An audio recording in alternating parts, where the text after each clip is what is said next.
প্রিয় দাখিল সপ্তম শ্রেণীর শিক্ষার্থীরা, তোমাদের ইতিমধ্যে অর্ধবার্ষিক পরীক্ষা শুরু হয়ে গিয়েছে। তো তোমাদের জন্য আজকে আকাইদ ও ফিকহ একটি নমুনা প্রশ্ন নিয়ে আমি হাজির হয়েছি। আমি আশা করতে পারি যে স্টুডেন্ট এই নমুনা প্রশ্নটি বাসায় বসে সলভ করতে পারবে, সে পরীক্ষাতে কম হলেও 60 থেকে 65% অর্থাৎ 100 নাম্বারের মধ্যে 60 থেকে 65 নাম্বার এখান থেকে আনসার করতে পারবে। এই প্রশ্নটা যদি কেউ শিখে যেতে পারে ভালো করে, শুধু এখান থেকে, এটা কম হলেও বেশিও পেতে পারে। ঠিক আছে, তো আমি আর কথা বাড়াতে যাচ্ছি না। তোমরা যারা ভিডিওটা দেখা শুরু করেছো, তোমাদের কাছে একটা ছোট্ট রিকোয়েস্ট থাকবে, তোমরা যদি আমাদের চ্যানেলে নতুন হয়ে থাকো অবশ্যই আমাদের চ্যানেলটি সাবস্ক্রাইব করে পাশে থাকবে। ঠিক আছে, তো দেখো আমি আর কথা বাড়াতে চাচ্ছি না। তোমাদের পরীক্ষাটা কিন্তু টোটাল 100 নাম্বারের হবে, ভালো করে বুঝবা। তোমাদের পরীক্ষাটা কিন্তু টোটাল 100 নাম্বারের হবে, তার মধ্যে কিন্তু সঠিক উত্তর থাকবে হচ্ছে 25টি। তো আমি এখন সঠিক উত্তরগুলো একদম উত্তর সহ বলে দিব, তোমরা এগুলো খুব ভালো করে শিখে নেবে। ঠিক আছে, যেমন 1 নাম্বার দেখো যে সবচেয়ে বড় জুলুম কোনটি, উত্তর হবে ক শিরক। তারপরে দেখো 2 নাম্বার কোন অর্থ কি, উত্তর হবে ক অধিকার সমূহ।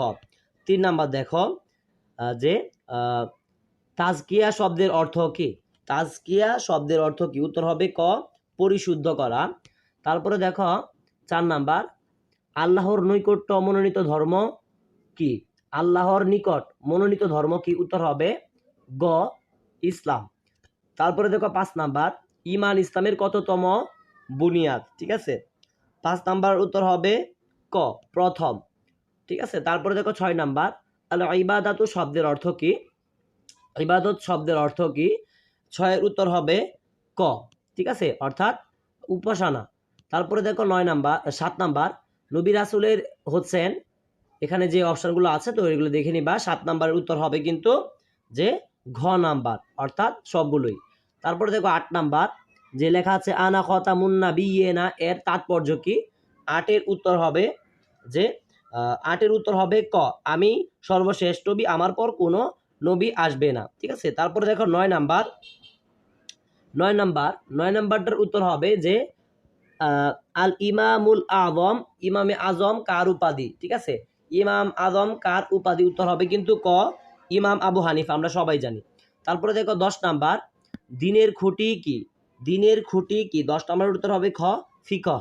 তারপরে দেখো 11 নাম্বার ইমাম আবু হানিফা রাহমাতুল্লাহ এর সংরক্ষিত হাদিস গ্রন্থের নাম কি, দুঃখিত সংকলিত হাদিস গ্রন্থের নাম কি, 11 নাম্বারের উত্তর হবে কিন্তু খ।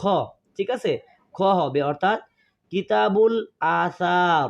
তারপরে দেখো 12 নাম্বার নাজাসা শব্দের বিপরীত শব্দ কি, মানে নাজাসা শব্দের বিপরীত শব্দ, 12 নাম্বারের উত্তর হবে তোহারতুন, অর্থাৎ ক নাম্বার।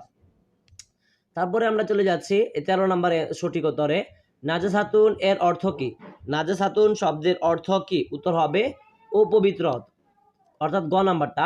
তারপরে দেখো 14 নাম্বার হাকিকতুন শব্দের অর্থ কি, 14 নাম্বারের উত্তর হবে ক। ঠিক আছে, প্রকৃত। তারপরে দেখো 15 নাম্বার কমপক্ষে কয়টি ঢিলা ব্যবহার করতে হয়, 15 নাম্বারের উত্তর হবে ক 3টি। তারপরে দেখো তায়াম্মুম শব্দের অর্থ কি, তায়াম্মুম শব্দের অর্থ কি, উত্তর হবে ক ইচ্ছা করা। তারপরে দেখো 17 নাম্বার কোন গাছের ডাল দিয়ে মেসওয়াক করা উত্তম। ঠিক আছে, কোন গাছের ডাল দিয়ে মেসওয়াক করা উত্তম, উত্তর হবে কি জাইতুন। তারপরে দেখো 18 নাম্বার ইকামাতুন শব্দের অর্থ কি, ইকামাতুন শব্দের অর্থ কি, 18 নম্বরের উত্তর হবে ক আর কি দাঁড় করানো। তারপর দেখো 19 নাম্বার আজানের বাক্য সমূহের অনুরূপ বাক্য কি। ঠিক আছে, 19 নাম্বার যেটা 19 নাম্বারের উত্তর হবে খ ইকামত। ঠিক আছে, তারপরে দেখো খ ইকামত। 20 নাম্বার as-সালাতু খায়রুম মিনান নার, এর অর্থ কি। ঠিক আছে, as-সালাতু খায়রুম মিনান নার, এটার উত্তর হবে খ ঘুমছে নামাজ উত্তম, ঘুমছে নামাজ উত্তম। তারপরে দেখো 21 নাম্বার প্রিয় নবী সাল্লাল্লাহু আলাইহি ওয়াসাল্লাম এর প্রতি মহব্বত রাখা কি। ঠিক আছে, 21 নাম্বারের উত্তর হবে খ ঈমান।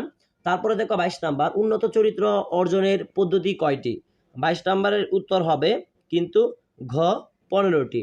তারপরে দেখো কাফিলুল ইয়াতিম। ঠিক আছে, কাফিলুল ইয়াতিম এর অর্থ কি, 23 নাম্বারের উত্তর হবে ঘ ইতিমের জিম্মাদার ব্যক্তি। ঠিক আছে, ইতিমের জিম্মাদার ব্যক্তি। তারপরে দেখো 24 নাম্বার আল কোরআনে তাকওয়া শব্দটি কয়টি অর্থে ব্যবহৃত হয়। ঠিক আছে, আল কোরআনে তাকওয়া শব্দটি কয়টি অর্থে ব্যবহৃত হয়? উত্তর হবে গ 5টি।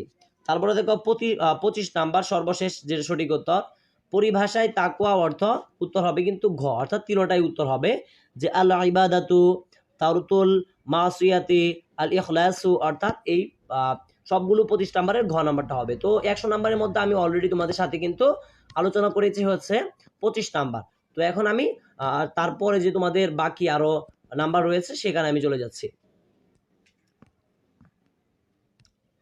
তো তোমরা খুব মনোযোগ সহকারে দেখো, খ বিভাগ, যেখানে আকাইদে মান থাকবে হচ্ছে 20 নাম্বার, অর্থাৎ আকাইদ মান থাকবে 20, ফিকহ মান থাকবে 30, আকলাক মান থাকবে 10 এবং দলিল দোয়া লিখন থাকবে হচ্ছে 15। টোটাল কিন্তু সঠিক উত্তর সহ 100 নাম্বার আর কি। তো আমি এখন তোমাদের সাথে লিখিত মান নিয়ে আমি আলোচনা করব, খুব ভালো করে দেখো, এগুলো শিখলে ইনশাল্লাহ এখান থেকে তোমরা মোটামুটি কমন পাবে। যেমন যে কোনো দুটি প্রশ্নের উত্তর আকাইদ থেকে তোমাদের পরীক্ষাতে 3টা দেওয়া থাকবে, তার মধ্যে 2টা আনসার করতে পারলেই তোমরা কিন্তু 10টা নাম্বার পাবে। যেমন 1 নম্বরে লেখা আছে 1, আকিদা শব্দের আবেদনিক অর্থ ও পারিভাষিক সংজ্ঞা কি? মুমিনের জীবনে বিশুদ্ধ আকিদার প্রয়োজনীয়তা সম্পর্কে পাঠ্য বইয়ের আলোকে বর্ণনা করো। তারপরে দেখো 2 নাম্বার, ইমানের আবেদনিক ও পারিভাষিক সংজ্ঞা দাও। তারপরে দেখো 3 নাম্বার, ইবাদত শব্দের আবেদনিক ও পারিভাষিক অর্থ কি? পাঠ্য বইয়ের আলোকে ইবাদতে বর্ণনা দাও। তারপরে দেখো 4 নাম্বার, নবী ও রাসূল বলতে কি বুঝো? নবী ও রাসূলগণের মাঝে পার্থক্য কি লিখো। ঠিক আছে, তো এগুলো শিখলে ইনশাআল্লাহ এগুলো থেকে কমন থাকবে। তারপরে দেখো গ বিভাগ, ফিকহ মান, অর্থাৎ ফিকহ থেকে তোমাদের পরীক্ষাতে টোটাল 5টি প্রশ্ন দেওয়া থাকবে, যেমন 5, 6, 7, 8, 9, এখানে টোটাল 5টি দেওয়া আছে। ঠিক আছে, এই 5টির মধ্যে তুমি 3টে আনসার করতে পারলে 30 নাম্বার পাবে, বিশাল একটা নাম্বার। তো আমি যেগুলো বলতেছি এগুলো পড়বা ইনশাআল্লাহ, এগুলো থেকে তোমরা কমন পাবা। যেমন 5 নাম্বার, আল ফিকহু শব্দের অর্থ কি? ইলমি ফিকহের গুরুত্ব ও প্রয়োজনীয়তা বর্ণনা করো। 6 নাম্বার, নাজাসাত যুক্ত পানির বিধান কি? তোমরা পাঠ্য বইয়ের আলোকে বর্ণনা করো। 7 নাম্বার, আল ইস্তিনজা শব্দের অর্থ কি? ঢিলা কুলুপ ব্যবহারের পদ্ধতি বর্ণনা করো। তারপরে দেখো 9 নাম্বার, তায়াম্মুম এর ফরজ কয়টি ও কি কি? কোন কোন বস্তু দ্বারা তায়াম্মুম জায়েজ নয়? তায়াম্মুম ভঙ্গের কারণগুলো লিখো। তারপরে দেখো সর্বশেষ ফিকহ থেকে 9 নাম্বার, মিসওয়াকের উপকারিতা বর্ণনা করো। অর্থাৎ এই 5টা শিখলে ইনশাল্লাহ তুমি পরীক্ষাতে কম হলেও 2টা কমন পেতে পারো। ঠিক আছে, আর যদি ভাগ্য ভালো থেকে 3টাও কমন পেতে পারো, বলা যায় না। তবে অবশ্যই আমি চ্যালেঞ্জ করলাম, এই 5টা যে পড়বে সেখান থেকে কমন একটা হলেও পাবে, এটা একদম চ্যালেঞ্জ। তো তারপরে দেখো ঘ বিভাগ, আকলাক মান, অর্থাৎ আকলাক থেকে তোমাদের পরীক্ষাতে টোটাল 2টা দেওয়া থাকবে, তার মধ্যে একটি আনসার করতে হবে। যেমন আখলাকুল হাসানা কি? মানব জীবনে এর প্রয়োজনীয়তা বর্ণনা করো। 11 নাম্বার, অন্যের ঘরে প্রবেশের অনুমতি প্রার্থনার গুরুত্ব ও পদ্ধতি লিখো। তো আকলাক থেকে 2টা শিখলে ইনশাল্লাহ একটা কমন থাকার সম্ভাবনা রয়েছে। তারপরে দেখো উম বিভাগ, দলিল দোয়া এখানে। ঠিক আছে, তো এখান থেকে টোটাল তোমাদের আকাইদ, ফিকহ এবং আকলাত অংশ থেকে 2টি করে দেওয়া থাকবে। তো একটি আনসার করলে তোমরা কিন্তু 15 নাম্বার এখান থেকে পাবে। ঠিক আছে, যেমন আকাইদ অংশ থেকে যে কোনো একটি প্রশ্নের উত্তর দাও। ক নম্বরে আছে আল্লাহর নিকট গ্রহণযোগ্য দিন কোনটি? দলিল সহ লিখো। খ নাম্বার, রাসূলুল্লাহ ইসলামের সৃষ্ট জগতের জন্য রহমত স্বরূপ দলিল দাও। তারপরে 13 নাম্বার, ফিকহ অংশ, যে কোনো একটি প্রশ্নের উত্তর দাও। ক ইলমি ফিকহের গুরুত্ব ও প্রয়োজনীয়তা দলিল সহ লিখো। খ তায়াম্মুম ফরজ হওয়ার সংক্রান্ত কোরআন আয়াত লিখো। এই 2টা শিখলে ইনশাআল্লাহ একটা কমন থাকবে। তারপরে দেখো 14 নাম্বার, আকলাক অংশ, যে কোনো একটি প্রশ্নের উত্তর দাও। ক দোয়া সম্পর্কে তোমরা পাঠ্য বইয়ের বর্ণিত আল কোরআনের একটি আয়াত লিখো।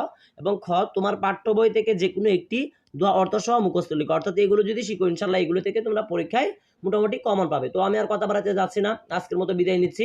পরীক্ষার সকল সাজেশন পেতে এবং নমুনা প্রশ্ন পেতে অবশ্যই আমাদের চ্যানেলটি সাবস্ক্রাইব করে পাশে থাকবে। এবং তোমরা কে কোন জেলা থেকে দেখছিলে অবশ্যই আমাদেরকে কমেন্টে জানাবে। এবং তোমরা যদি লাইভ ক্লাস চাও অবশ্যই কমেন্টে জানিয়ে দিবে। তো যারা চ্যানেলটিতে নতুন ছিল অবশ্যই চ্যানেলটি সাবস্ক্রাইব করে পাশে থাকবে। আজকের মতো বিদায় নিচ্ছি। আসসালামু আলাইকুম ওয়া রাহমাতুল্লাহি ওয়া বারাকাতুহু।